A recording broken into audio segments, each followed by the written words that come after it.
encuentren muy bien. Los saludamos, somos los internos que se están rotando por el Servicio de Farmacología Clínica y PROA este mes. Vamos a hablar hoy un par de cositas sobre tuberculosis y la enfermedad por Mycobacterium tuberculosis. Primero que todo, establecer bien los objetivos de la sesión. El primer objetivo es comprender la relevancia global de la tuberculosis como un problema de salud pública. El segundo es explicar las bases fisiopatológicas de la infección y el desarrollo de la enfermedad por Mycobacterium tuberculosis. Identificar la importancia de las pruebas diagnósticas utilizadas para establecer el diagnóstico de la enfermedad, así como hacer la introducción a los esquemas de tratamiento actuales de la tuberculosis en el país. ¿De qué no vamos a hablar? No vamos a hablar de tuberculosis resistente, eso es otro tema, es un tema que requiere seguramente una revisión aparte, y tampoco vamos a hablar de tuberculosis y VIH, que también definitivamente es otro capítulo de la infección. Entonces, primero es entender por qué es importante hablar de tuberculosis. Se estima más o menos de que a nivel mundial tenemos más o menos 10 millones de personas que desarrollaron tuberculosis para el año 2017. Lo que hemos visto a lo largo del tiempo es de que la incidencia, digamos, ha tenido una tendencia a la disminución. Ya veremos cómo ha sido, de acuerdo a cómo han sido planteados los objetivos para el tratamiento y la erradicación de la tuberculosis.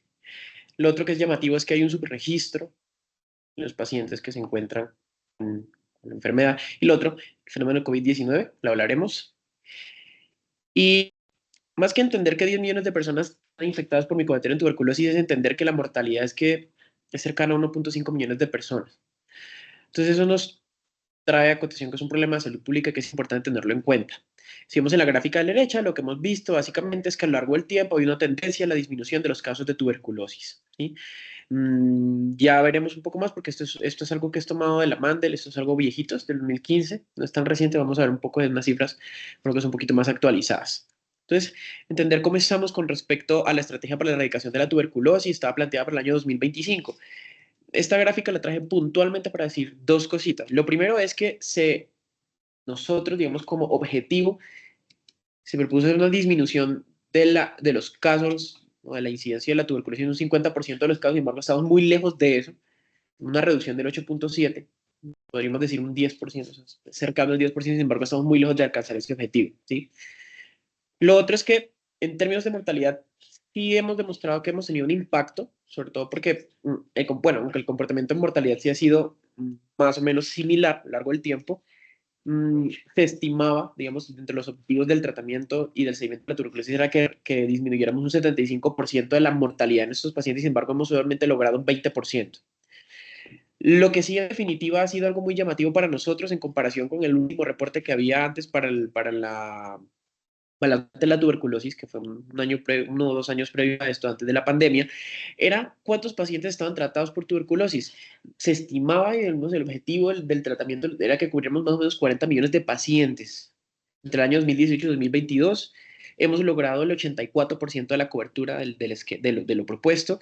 Y con respecto a los casos de las tuberculosis resistentes a rifampicina o las multidrogoresistentes, hemos logrado también una disminución en un 55%. Pues un cubrimiento, perdón, del 55% de los casos de los pacientes infectados. Es bastante importante.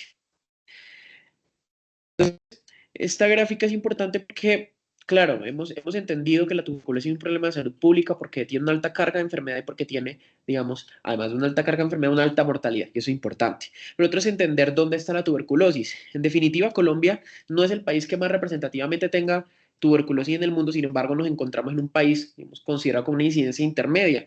Esto es un primer publicado en la revista Nature del año 2016, que nos muestra un poquito cómo se comporta la incidencia de la tuberculosis a nivel mundial. Y lo que nos damos cuenta es que Colombia se sitúa en un país con una incidencia intermedia, ¿sí? Entre 20 a 49 casos por cada 100.000 habitantes.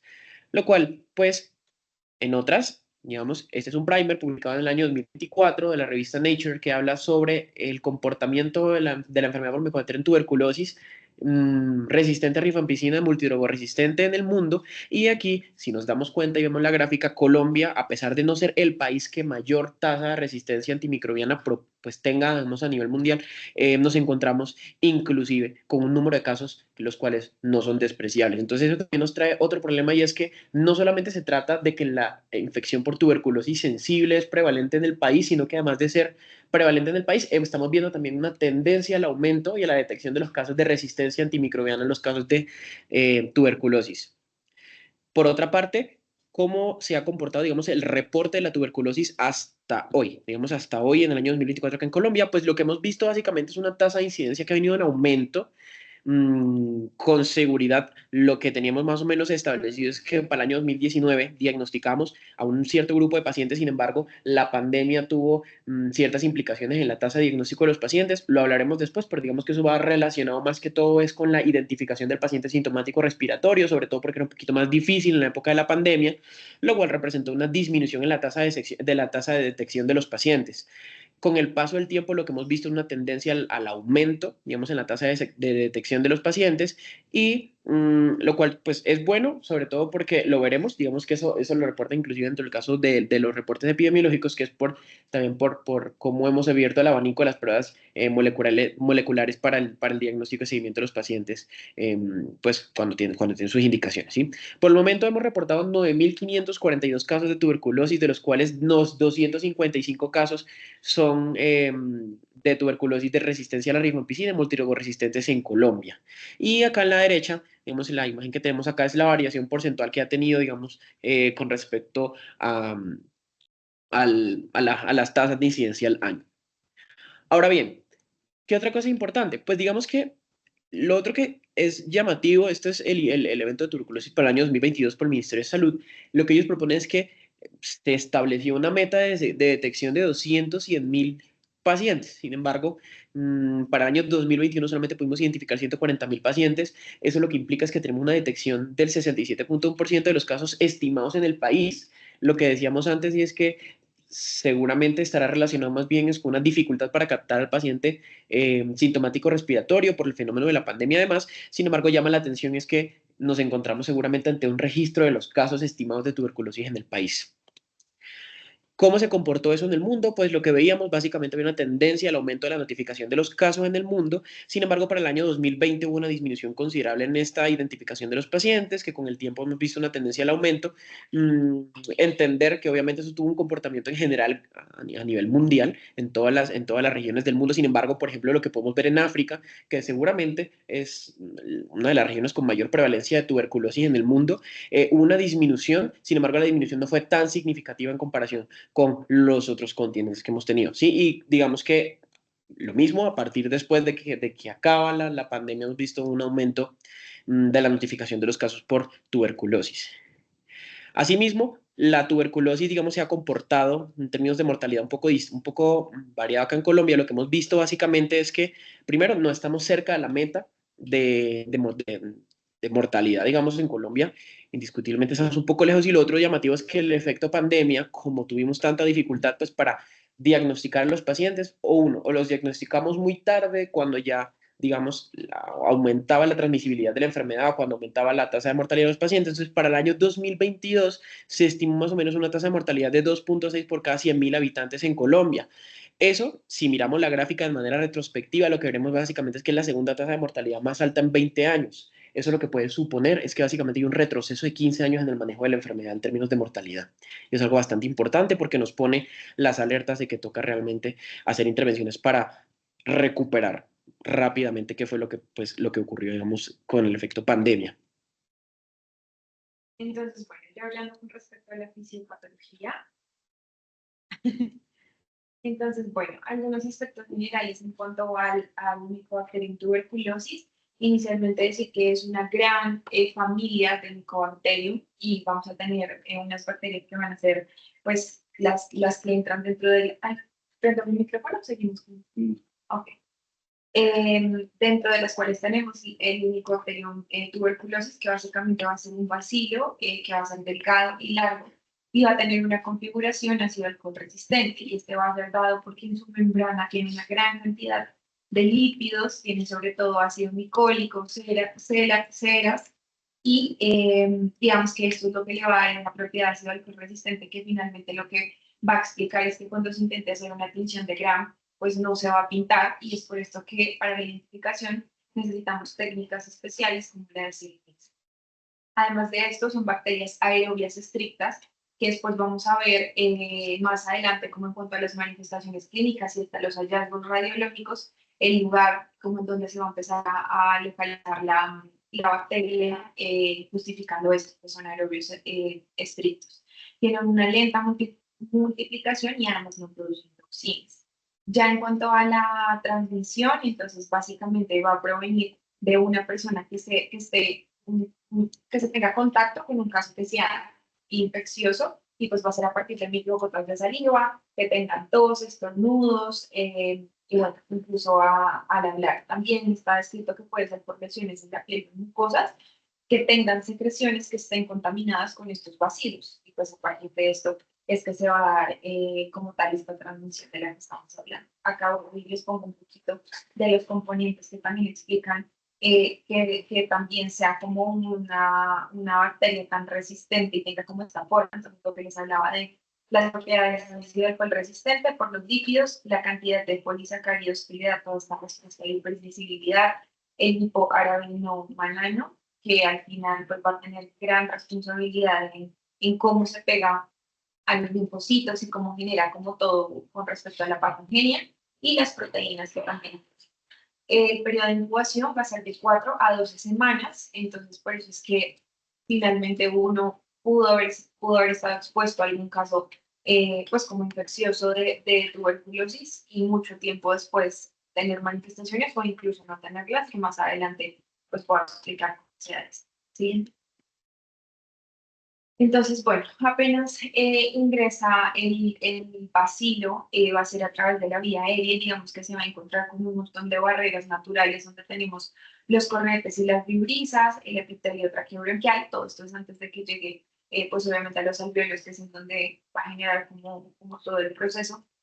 Y se va a encontrar también con el reflejo nauseoso y el de la tos, y finalmente los macrófagos alveolares. Entonces, en este caso, si el bacilo se queda en cualquiera de estas barreras, pues digamos que habremos logrado combatir al bacilo y no pasará nada.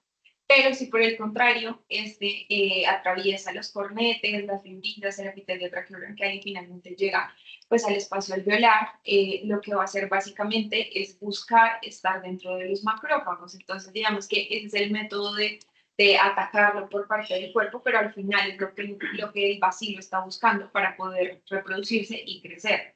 Entonces, básicamente lo que va a hacer es que el macrófago lo va a fagocitar y aquí va a haber una, pues como una particularidad, y es que antes de que pueda destruir a la bacteria va a evitar que se fusione el fagosoma con el lisosoma y pues al final lo que va a hacer es que no se va a destruir, se va a quedar al interior de los macrófagos y va a seguir reproduciendo. Entonces, aquí lo que pasa es que como una respuesta alternativa del cuerpo, se van a acercar los linfocitos T y esto es lo que van a hacer es empezar a secretar interferón gamma para poder como reactivar a los macrófagos y lograr que se destruyan. Y esto eventualmente sí va a pasar con algunos. Y si esto no pasa, entonces vamos a tener va a ser como otra forma de contener esto y va a ser a partir del granuloma. Entonces, en medio de que se tenga el macrófago lleno de estos bacilos, pues van a empezar a venir otro tipo de células para darle respuesta. Entonces, como les decía, al final vamos a tener en la imagen de inferior izquierda, donde está el granuloma, entonces va a estar contenido todo el bacilo al interior y todo el resto de células. Entonces van a ver los linfocitos T que les comentaba, los neutrófilos, las células epiteliales, el interferón gamma y el factor de necrosis tumoral, que al final van a intentar seguir activando estos macrófagos y es al final lo que podría tener como una necrosis gaseosa. Aquí al lado inferior derecho les traje una imagen de cómo se ve como tal en microscopía, en histología, las células presentes pues formando como este granuloma, que al final lo que intenta es contener la, la, la infección. Siguiente, por favor. Entonces aquí vamos a tener que pueden pasar varias cosas. Una, como les decía, es que finalmente el cuerpo pues la saque, lo logre y se logre eliminar al bacilo. Y otra es que, por el contrario, pues quede como latente, luego se ve como tuberculosis primaria progresiva o incluso como una tuberculosis secundaria. Esto va a depender de muchas cosas, digamos que incluso se debe tener en cuenta pues la exposición que se da desde el comienzo, cómo es el contacto que se da con esa persona que es un caso infeccioso. Entonces, pues a mayor tiempo pues, de estar como exposición, pues va a haber mayor probabilidad de desarrollar esta infección. lugares donde haya hacinamiento como las cárceles, y, y bueno, digamos, esto es la. Y también se debe tener en cuenta todo lo que involucra como tal al paciente fuente. Entonces, es saber cuál es el grado, entre comillas, de tuberculosis que tiene esta paciente, el paciente que es como contagioso, si es bacilífero, si no lo es, qué tipo de compromiso tiene este paciente, la virulencia, pues también el número de bacilos por gotita, que eso que al final va a, a producirse. Entonces, bueno, como les decía, está la tuberculosis latente, que al final es que la infección va a quedar contenida dentro del granuloma y el paciente no va a ser infeccioso y cualquiera de nosotros eventualmente podemos ser así. O también puede pasar la tuberculosis primaria progresiva, que es que esta respuesta inmune no es capaz de contener la infección y al final se va a diseminar y podemos tener incluso la tuberculosis miliar y la tuberculosis secundaria, que va a ser una reactivación de la proliferación de la micobacteria que ya había estado instalada. Puede ser como instalada por la infección primaria, puede ser por inmunosupresión o porque otra vez se vuelva a exponer al bacilo. ¿Sí?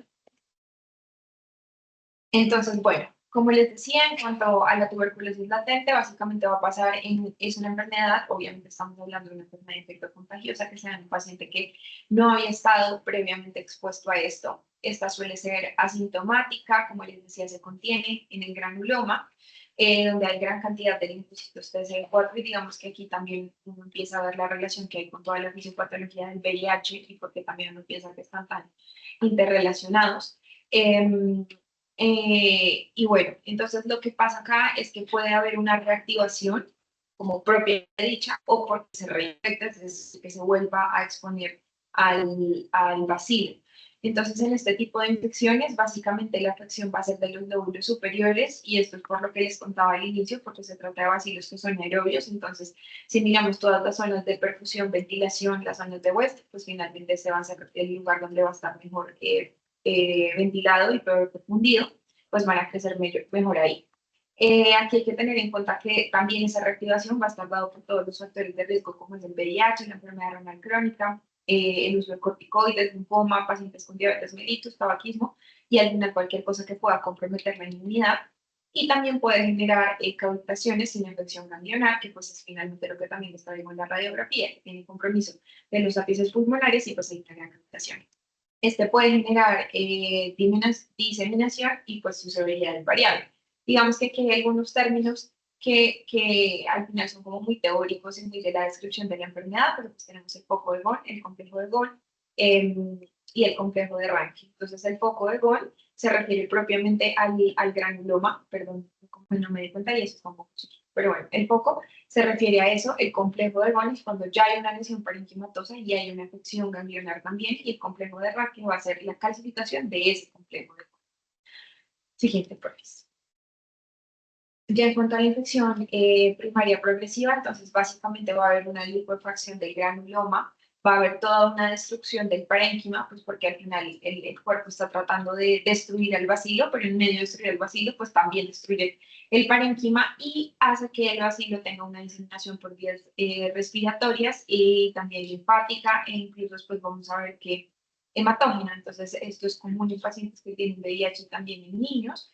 Y acá vamos a ver que se manifiesta con adenopatías prebiliares, paratraqueales, puede haber consolidación, y aquí ya vamos a ver que cambia un poco la localización, por eso les trae esta radiografía, porque ya va a comprometer o la parte superior del lóbulo inferior o la parte inferior del lóbulo superior, que es como que compromete más la mitad del pulmón, y pues ya, finalmente se puede diseminar. Siguiente.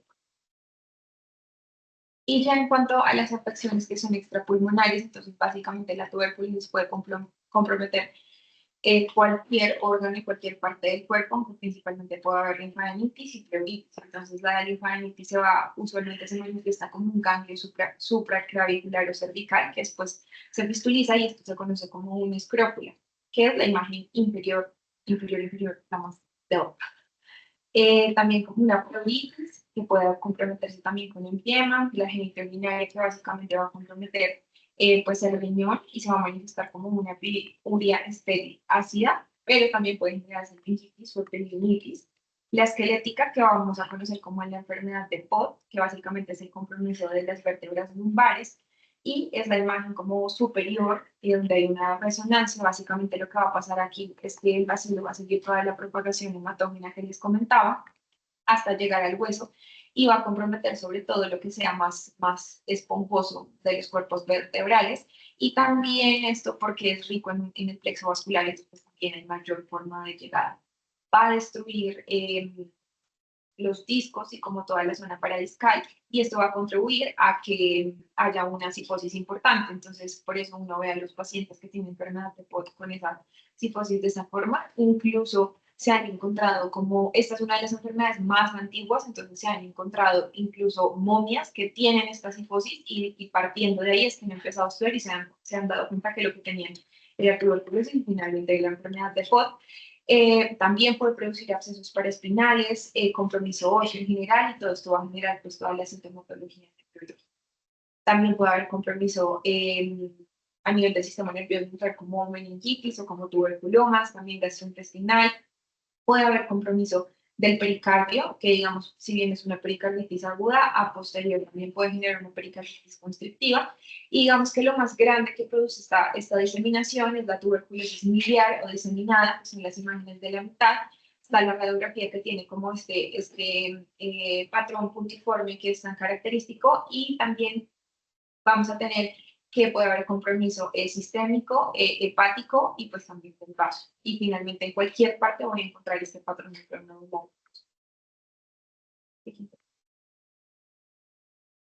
Bueno, a continuación les voy a hablar un poco de las pruebas diagnósticas actuales que tenemos para diagnosticar la tuberculosis y un poco de los métodos de tamizaje y lo que nos dicen las guías y la literatura actual para realizar en el caso de que estos resulten positivos o negativos. La vaciloscopia de esputo es un método diagnóstico que nos permite visualmente y a través de la recolección del esputo de los pacientes que estén cursando con síntomas respiratorios sugestivos de tuberculosis, nos va a permitir pues analizar visualmente la presencia de el Mycobacterium tuberculosis. Esta se aplica a todos los pacientes sintomáticos respiratorios, generalmente los pacientes con tos y expectoración de más de 15 días de evolución y con los demás síntomas sugestivos de la tuberculosis. Tenemos que pues en el laboratorio se debe tomar que valores de 50.000 a 100.000 bacilos son el punto de corte para determinar que la vaciloscopia sea positiva. Generalmente se van a tomar tres, por eso se llama seriada. La primera nos permite la detección de aproximadamente el 80% o sea, su positividad va a detectar aproximadamente el 80% de posibilidad de que el paciente curse con la enfermedad, la segunda el 15% y la tercera el 5%. Se pueden presentar casos eventualmente donde la obtención del esputo no sea fácil, por lo cual va a depender mucho de la edad de los pacientes y de su capacidad para expectorar o no la elección del método para recolectar el esputo. En los pacientes mayores de 7 años que pueden expectorar, utilizamos la inducción del esputo. Esta consiste en la nebulización de solución salina hipertónica aproximadamente por 15 minutos y la ubicación del paciente en una posición prono, pues para facilitar la expectoración y la recolección de esta muestra. Los pacientes menores de 7 años que no pueden realizar la expectoración, se recomienda el lavado gástrico, partiendo de la base de que estos pacientes generalmente degluten los bacilos hacia el contenido gástrico. Entonces podemos obtenerlo a través de estos dos métodos cuando la obtención de la muestra no sea fácil. Actualmente, las pruebas de detección molecular son los métodos de elección para el diagnóstico de la tuberculosis. Las guías actuales nos recomiendan que desde el inicio debemos contar con estas debido a su alta sensibilidad e incluso su mayor especificidad. Nos permite detectar la tuberculosis en aproximadamente 2 horas y además de eso nos detecta la resistencia a los dos medicamentos principales para su tratamiento, que son la rifampicina y la isoniazida, dándonos un perfil de tuberculosis multidrogo resistente a través de la expresión del gen RPOB. Este nos da la resistencia a la rifampicina. Parte de la base de la detección del ADN del Mycobacterium tuberculosis por medio de una reacción en PCR, es decir, por la reacción en cadena de la polimerasa, que permite la amplificación pues, visual de las cadenas de ADN cuando se detecta. Tiene una sensibilidad del 88% y una especificidad del 98%. Es decir, en el caso de que esta se presente negativa, pues podemos estar considerando eventualmente descartar esta entrada. Este método de elección se considera en pacientes con inmunosupresión o pacientes que hayan tenido tuberculosis previa en la cual pues la hayamos tratado y pues estén volviendo a recaer. Otro método de elección que menciona la literatura es el test LIPA, que pues sus siglas quieren decir la Line Prof Assay. Estos parten de una amplificación de ácidos nucleicos y las pruebas de hibridación que aumentan mucho la sensibilidad diagnóstica y también nos permite analizar la resistencia a la rifampicina y la isoniazida, especialmente en los pacientes que ya hayan sido tratados para tuberculosis o en los pacientes que vivan en áreas altamente prevalentes de tuberculosis resistente. El cultivo es un método el cual se utiliza ya en partes posteriores del algoritmo, en el cual las pruebas de PCR o eventualmente la vaciloscopia no son muy sugestivas. El cultivo tiene una sensibilidad del 90%, el único problema es un poco el tiempo de obtener la muestra y de obtener el resultado, es de aproximadamente 2 a 3 semanas. Este es ideal en los pacientes con inmunocompromiso o los pacientes con estados de inmunosupresión asociados al virus de la inmunodeficiencia humana y eventualmente, pues si este resultase positivo, las guías recomiendan realizar una prueba de detección molecular, pues para analizar el perfil de resistencia de la bacteria, para analizar si es resistente a los medicamentos antituberculosos. En general, ¿en quién lo vamos a sospechar? Pacientes con síntomas respiratorios, pacientes con tos y expectoración de más de 15 días de evolución. Y recordemos que no siempre la enfermedad puede estar limitada a el parénquima pulmonar.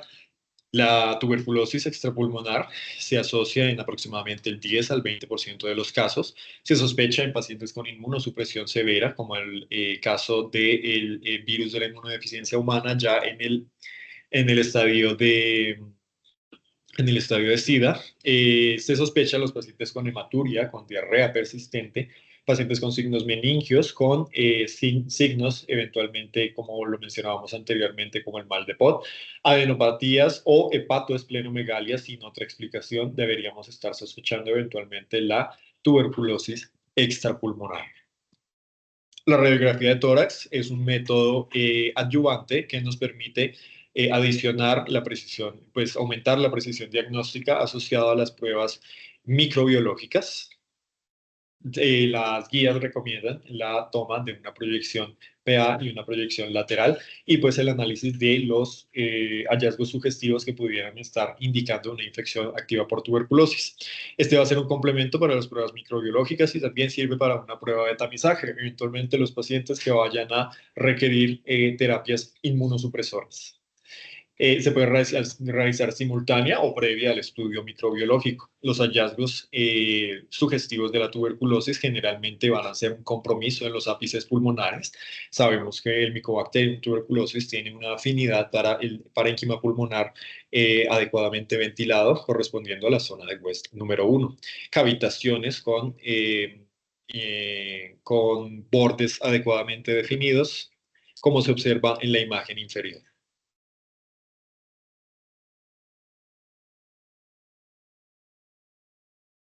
Debemos siempre sospechar que al ser una enfermedad altamente contagiosa, debe haber un nexo epidemiológico en los pacientes que vivan estrechamente o se relacionen estrechamente con alguien con un diagnóstico positivo de tuberculosis, especialmente en poblaciones con difícil acceso rural o poblaciones en los centros penitenciarios. La prueba de COMP nos permite analizar la exposición o el contacto a una persona con diagnóstico positivo de tuberculosis bacilífera. Nos va a analizar diferentes pruebas, como lo puede ser la vaciloscopia, puede analizar el estado de la prueba de tuberculina y pues básicamente los diferentes estadios de la enfermedad, si esta es activa, si esta tiene secuelas o si en el caso de que se encuentre una sospecha de la tuberculosis. Asigna las diferentes clases y pues nos permite identificar la exposición o el contacto a una persona que haya tenido contacto con un diagnóstico positivo, especialmente es el de la tuberculosis bacilífera, ¿no? Y que hayan tenido básicamente riesgo de haberse contagiado. La histopatología ya es un método más invasivo, se basa en la biopsia del tejido y la identificación de los hallazgos sugestivos en los tejidos de la infección. Generalmente vamos a buscar la presencia de granulomas o necrosis de calcificación, que es generalmente casi que patognomónica de esta condición. Se utiliza la tinción de Siegel-Nielsen para el análisis de la biopsia. Esta tiene una baja sensibilidad. La literatura nos recomienda que de ser negativa no se puede descartar la entidad y que el paciente requeriría la realización de una prueba molecular. Los tejidos en los cuales aplicamos esta prueba son generalmente el tejido óseo, los ganglios, pulmón, líquido cefalorraquídeo, orina e incluso materia fecal podríamos estar utilizando la prueba de el análisis de la histopatología. La prueba de tuberculina es una prueba generalmente utilizada también para el tamizaje y la detección de la tuberculosis latente. Es una prueba que analiza el derivado proteico PPD del Mycobacterium tuberculosis por medio del análisis de la técnica de Mantoux. Esta detecta la tuberculosis latente y por medio de una inyección intradérmica va a analizar la presencia de un eritema o más que todo una induración en los días posteriores de la lectura de la prueba. Se hace una lectura a las 48 y a las 72 horas donde pues se va a analizar el halo de induración que el paciente vaya a presentar en el sitio de inyección. Los puntos de corte son 3. Los pacientes que presenten una induración, ahí cabe aclarar, se toma es el halo de la induración, no el halo del eritema. Los pacientes que tengan una induración menor a 5 milímetros en cualquier grupo, ya sea inmunocompetentes o en inmunocompromiso, se va a tomar una prueba como negativa. Los pacientes que tengan un halo mayor a 5 milímetros en estados de inmunocompromiso, se va a tomar la prueba como positiva. Y los pacientes con un halo mayor o igual a 10 milímetros en estado de que no tengan inmunocompromiso o trabajadores de la salud, se va a tomar como una prueba positiva. Cabe aclarar, pues, el estado de los cambios de los halos. No va a ser ya de 5 milímetros para los trabajadores de la salud, sino de 10. Como podemos observar en la imagen, se toma el análisis del halo y de la induración con una lectura a las 48 y a las 72 horas de administrada la inyección. La prueba de adenosíndeaminasa es una prueba también complementaria que nos permite analizar la presencia eventualmente de tuberculosis pleural o de tuberculosis meningia. Las guías nos recomiendan que desde el inicio todos los pacientes deben tener una prueba molecular pues para analizar ya desde el primer paso la resistencia a la rifampicina o la isoniazida.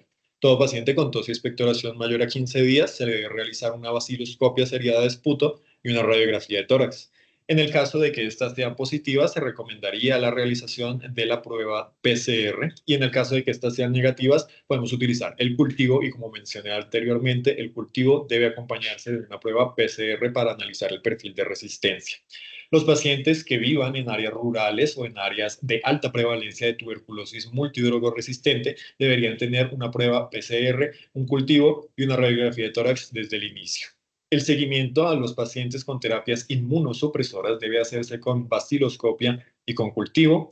Y los pacientes que estén cursando con VIH se puede utilizar y recordemos ante el elevado riesgo de la tuberculosis extrapulmonar, podemos utilizar la prueba en orina del lipoarabinoma nano que nos permite diagnosticar la presencia de tuberculosis extrapulmonar.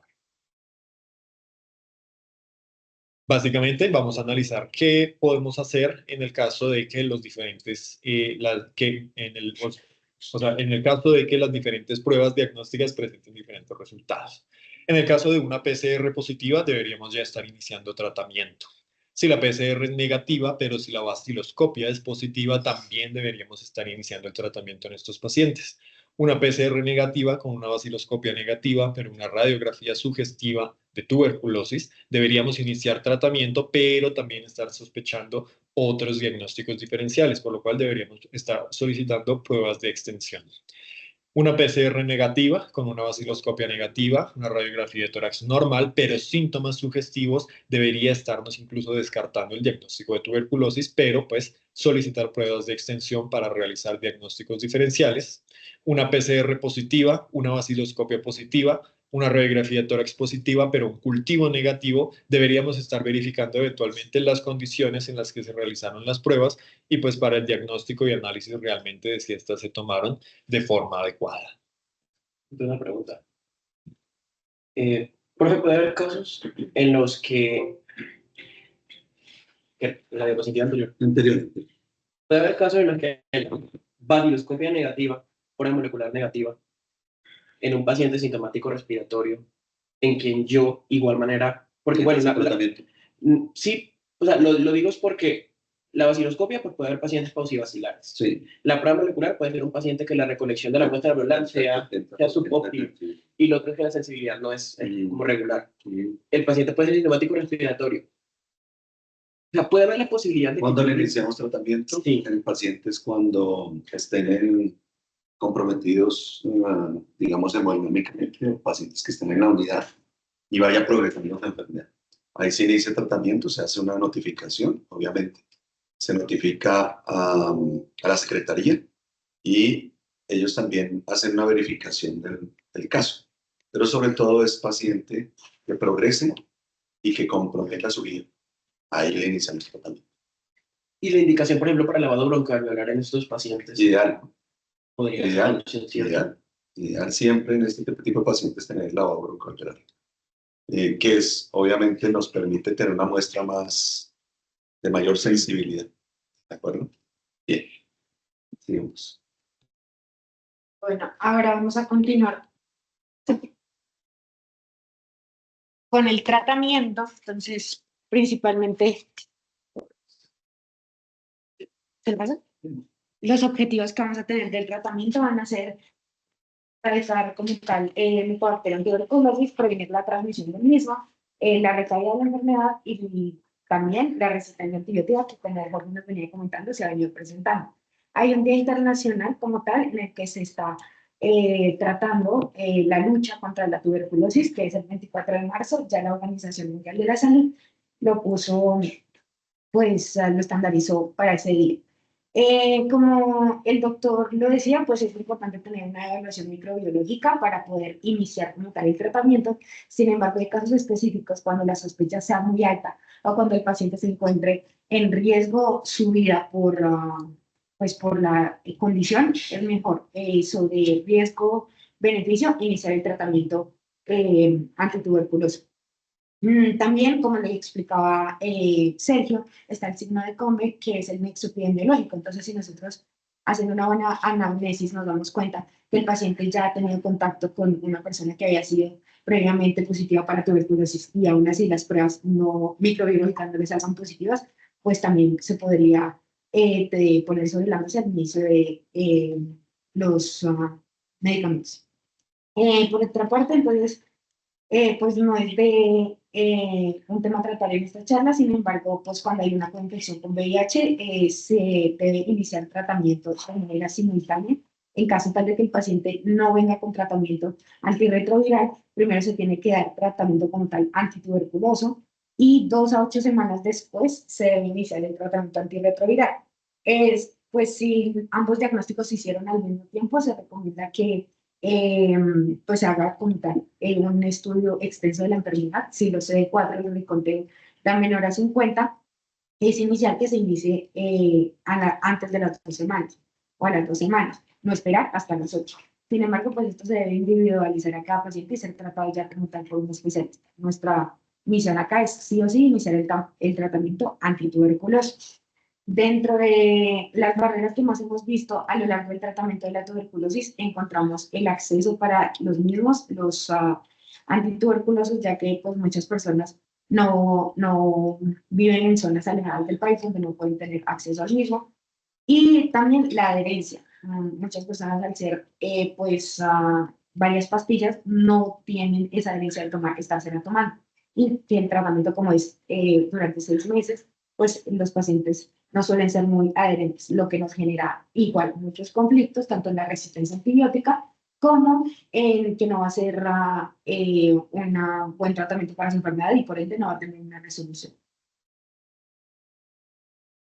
Entonces, vamos a hablar del régimen tradicional. Entonces, en el régimen tradicional como tal tenemos que van a ser 2 meses intensivos donde la persona va a recibir los fármacos principales para la tuberculosis, que son la isoniazida, rifampicina, pirazinamida y etambutol.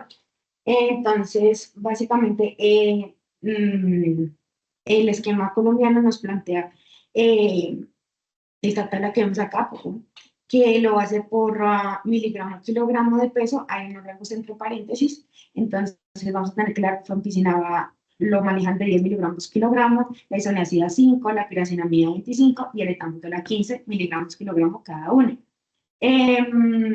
Y como tal, como dosis máxima se va a tener de la rifampicina y la isoniazida, siendo los principales de 600 y 300 cada uno. Entonces, si quieres pasarla, nos muestran mejor esta tabla que vemos acá, que lo hace por rango de peso, donde solamente nos dice cuántas tabletas debe tomar el paciente de acuerdo a la fase en la que se encuentra. Entonces, si está en una fase intensiva, que debe ser de 56 dosis, se la debe tomar pues, las pastillas diarias, de lunes a sábado. Entonces, si el paciente pesa entre 25 y 39 kilogramos, lo ideal es que se tome 2, contando con las dosis que les decía, de rifampicina 150 miligramos, de isoniazida 75, de pirazinamida 400 y de etambutol 275, se tendrá que tomar 2. Yo encontré estas presentaciones que la verdad no sé si están disponibles en Colombia, pero solamente es un comprimido pues para cada uno. O sea, un comprimido que contiene como tal ya los 4 fármacos. Sin embargo, ¿sí está disponible? Exacto. Entonces, pues esto haría que solamente el paciente se tenga que tomar, digamos, si pesa de 25 a 39 kilogramos, 2 pastillas de estas y ya. Esto facilita mucho el manejo de la enfermedad, ya como les decía, una de las principales barreras que había tenido la enfermedad era la adherencia, pues porque se tenían que tomar diferentes cada uno de los fármacos. En cambio, esto, pues, al ser solo un comprimido, nos facilita que el paciente pueda tener más adherencia. Si el paciente pesa entre 40 y 54 kilogramos, debe tomarse 3 tabletas de estas, y si pesa 55 o más, se debe tomar 4. Esto va a ser durante la fase intensiva, pero durante la fase de continuación, que van a ser 112 dosis de lunes a sábado, solamente va a continuar con la rifampicina y con la isoniazida, y pues igualmente van a ser 2 tabletas de rifampicina y isoniazida de 150 a 75 miligramos cada una. Si pesa 25 a 39, de 40 a 54 van a ser 3, y de 55 a más, pues ya van a ser 4. El esquema pues, de tratamiento para las personas con VIH va a ser el mismo, siempre y cuando pues, esté recibiendo el tratamiento antirretroviral que les había dicho. Ya le puedo continuar. Listo. Cuando las pacientes tienen un peso menor o igual a 25 kilogramos, que es en el caso de los niños, vamos a tener pues otra dosificación, pero va a ser el mismo manejo, rifampicina, isoniazida, pirazinamida y etambutol. También está pues en rangos, sin embargo, pues se estandariza la dosis de rifampicina de 15 miligramos kilogramo, de isoniazida de 10, pirazinamida de 35 y etambutol de 20. Y de igual forma, abajo está en el rango de peso si lo queremos manejar como tal ya por única tableta y no pues hacer este cálculo que es un poco más fácil. Listo, lo paso. Bueno, estos fármacos se han caracterizado pues, por tener cierta toxicidad al inicio del manejo. Un tercio de los pacientes como tal en los primeros 2 meses pueden llegar a presentar elevación leve, pues transitoria de las transaminasas, pues por la adaptación hepática que se va a tener. Esto no requiere como tal una suspensión de la terapia, sin embargo, hay unos criterios que hay que tener muy en cuenta porque donde esta elevación llegue a ser patológica, pues sí se tiene que suspender y pues desescalonar el tratamiento como tal y después se tiene que reiniciar de una forma progresiva. Pero como tal, pues lo importante es que estamos pendientes de cuáles van a ser los criterios con los cuales sí o sí tenemos que suspender dicho tratamiento. Estos van a ser cuando la aspartato aminotransferasa tiene una elevación 3 veces por arriba del valor normal y presenta síntomas, o la alanino aminotransferasa tiene una elevación 5 veces y sin síntomas. Entonces, pues siempre toca estar llevando el control de ambas y sin embargo, pues la clínica siempre está súper pendiente del paciente. Otro va a ser cuando el valor de la bilirrubina es superior a 2 miligramos de cilitro. También se debe suspender directamente. Y tenemos el más común, que son las reacciones dermatológicas severas. Pero ¿por qué digo que es el más común? Es porque, como les decía al principio, los pacientes suelen presentar ciertas adaptación a los fármacos. Entonces pueden presentar algún rash, una lesión exantemática, que puede estar acompañada de prurito. Cuando esta lesión es aislada, que digamos aparece posterior a las 2 o 3 horas de la ingesta del medicamento, no es criterio como tal de suspensión. Esto se trabaja solamente con antihistamínico y suele resolver. Estamos hablando de unas reacciones dermatológicas severas, que pueden ser un síndrome de Dress, un síndrome de Stevens-Johnson, una necrosis epidérmica tóxica, que ya van a estar caracterizadas como tal por síntomas más sistémicos del paciente, con fiebre, malestar general, un exantema que pues va a evolucionar rápidamente, puede llegar a tener hasta desprendimiento epidérmico. Entonces, no es solamente un rash o una lesión exantemática, sino que de verdad tenga un compromiso. Eso sí va a ser un criterio de suspensión. El resto, como les dije, se trata con antihistamínico y suele resolver.